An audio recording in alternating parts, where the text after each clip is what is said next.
মাহবুবুল আলম চৌধুরী ২১-এর প্রথম কবিতা নির্বাচিত অংশ। এখানে যারা প্রাণ দিয়েছে রমনার ঊর্ধ্বমুখী কৃষ্ণচূড়ার তলায়, যেখানে আগুনের ফুলকির মতো এখানে ওখানে জ্বলছে অসংখ্য রক্তের ছাপ, সেখানে আমি কাঁদতে আসিনি। আজ আমি শোকে বিভোর নই, আজ আমি ক্রোধে উন্মত্ত নই, আজ আমি প্রতিজ্ঞায় অবিচল।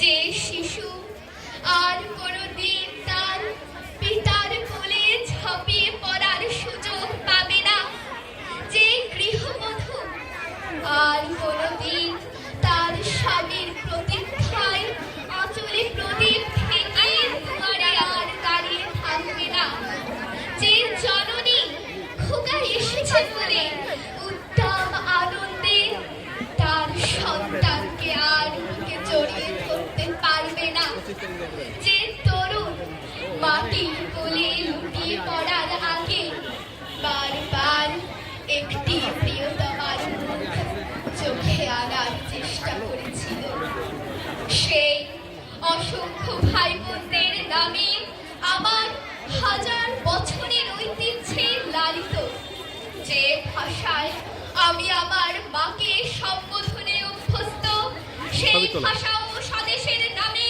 এখানে এই বিশ্ববিদ্যালয়ের উন্মুক্ত প্রাঙ্গণে আমি তাদের ফাঁসির দাবি নিয়ে এসেছি।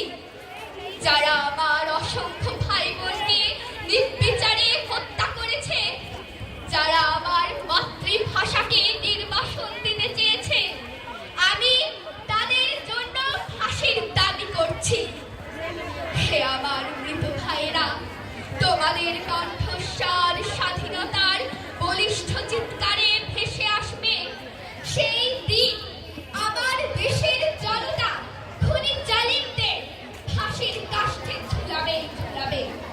তোমাদের আশা অগ্নিশিখার মতো জ্বলবে প্রতিশোধে এবং বিজয়ের আনন্দে।